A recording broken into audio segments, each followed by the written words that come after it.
Good morning, good afternoon, magandang gabi. Syempre po, welcome po kayong lahat dito po sa Papong TV. Salamat po sa mga tagapanood natin, tagapakinig po natin sa ating channel. Thank you po sa inyong lahat. Kung bago kayo sa ating channel mga kapatid, don't forget to subscribe and syempre po pakihit nyo na rin po yung notification bell, pakihit nyo na rin po yung like at syempre po yung share button. Araw-araw naman po kami nag-upload dito po sa Papong TV. Bago po tayo umusad, lagyan po muna natin ng patalastas. Ayun o!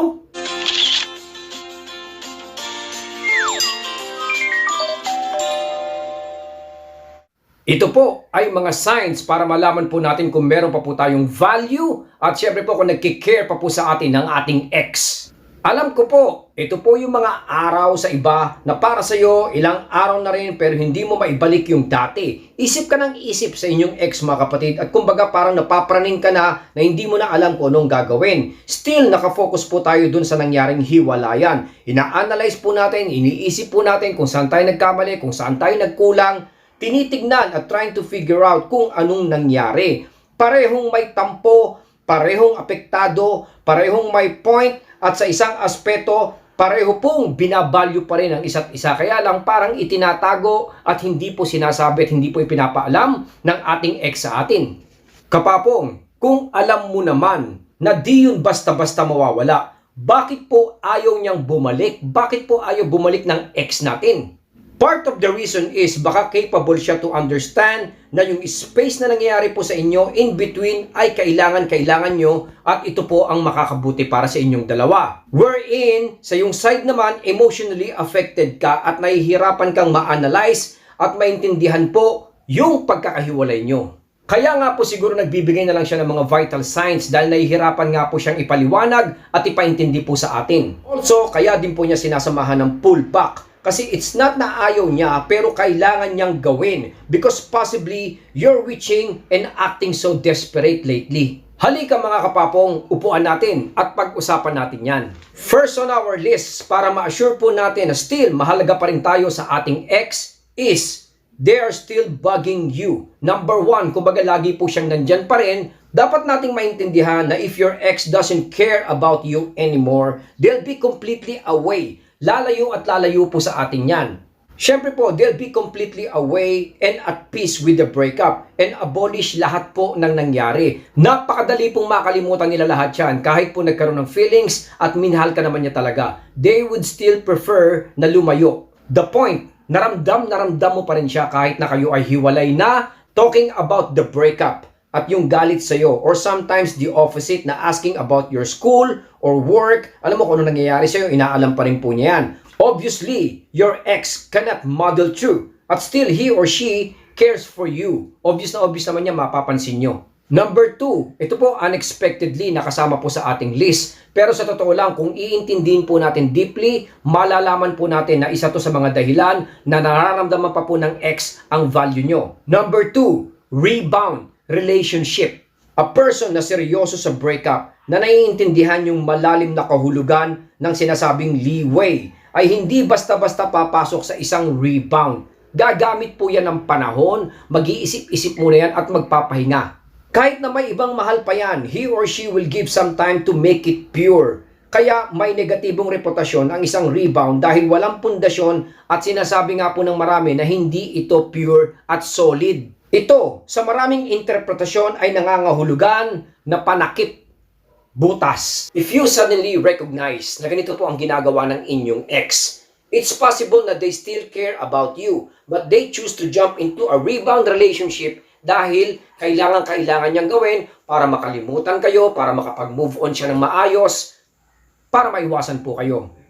It's a perfect example ng nabasa kong libro around 4 to 5 years ago na ang ex daw na walang pakialam ay hindi gagawa ng something impassionate. Kaya pag sila po ay gumawa ng mga kakaibang bagay na unexpected po natin tulad ng isang rebound, ibig sabihin po noon, siya po ay may nararamdaman po para sa atin. Dahil tulad nga po ng sinabi ko, ang ex na walang nararamdaman, they will be very, very normal, very, very friendly. Alam niyo, kahit umalis sila, wala silang pakialam. Kumbaga sabi ko nga, bigla-bigla na lang po yung lalayo.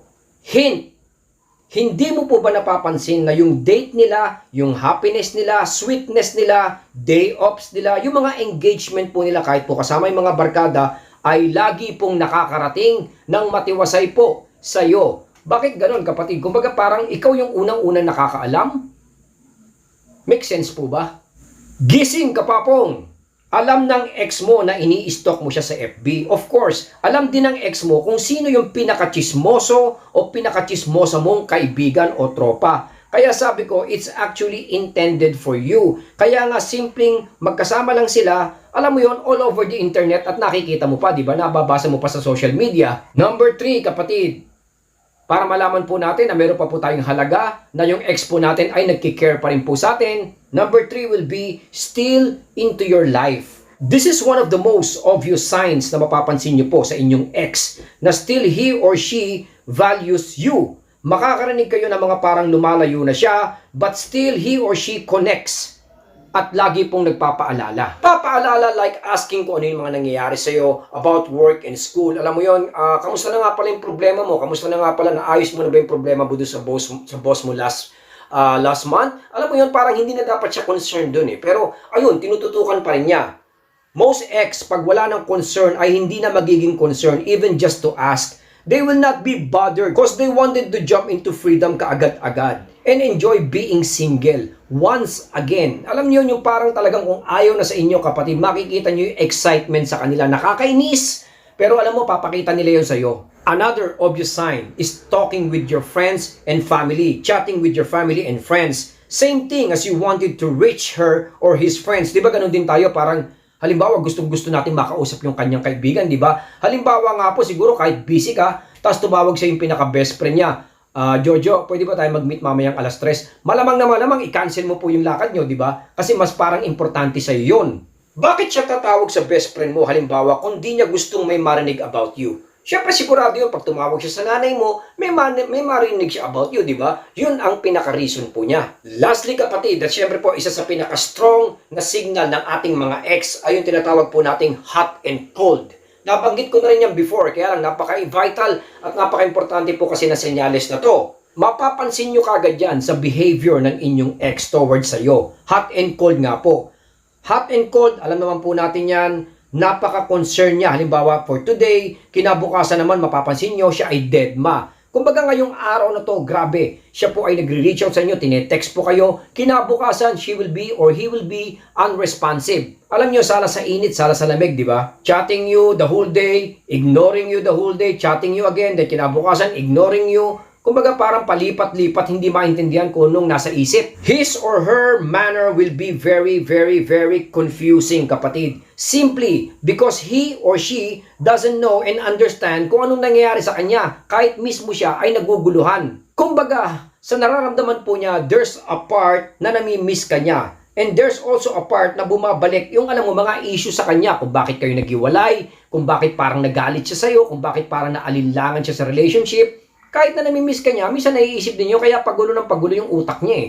Remember kapatid, bago po tayo mag-end, tandaan po natin yung sinimulan natin. Kung gaano kahirap mag-gain ang trust, respect, at yung tinatawag po na love, hindi rin po ganun kadali ito mawala sa isang tao, sa ating mga ex. Naniniwala po ako, still nandyan pa po yan. Meron pa nga po mga tao, some people says na di talaga ito naglalaho. It stays for years and sometimes forever. At kung makita mo man itong mga signs na to, lagi po nating tandaan, look deeper, pag-aralan mo mabuti. Tignan mong mabuti yung real picture. Baka you need to do something about it. Or baka mamaya, ito yung mabuti na para sa inyong dalawa. Kasi sometimes, nagagalit tayo o naiinis tayo doon sa tinatawag na space or breakup. Sa totoo lang, masakit yan at ayaw na ayaw natin mangyayari sa atin yan. Pero sometimes, yun yung nakakatulong sa atin as an individual. To reach our goal, kapapong, kung nakikita nyo po yan sa inyong mga ex, wag na wag tayong magagalit, wag na wag tayong magpapadala sa ating emosyon, at syempre, wag na wag po tayong magpapanik. It's a sign na gumagamit po ang ating ex ng head over heart. Alam kong nandun yung pagmamahal, kaya lang ginagamitan niya ng utak. Kaya dapat po, be knowledgeable kapatid. Huwag tayong magpadala sa ating emosyon. Sabi ko nga, pag-aralan natin mabuti kung paano tayo magko-comply sa kanya. Hanggang dito na lang po mga utol. Siyempre po, maraming salamat po sa mga sumusuporta po sa Papong TV. At siyempre po, don't forget to subscribe bago po tayo matapos mga kapatid. Maraming salamat po at siyempre po, ingat po tayong lahat. Papong TV.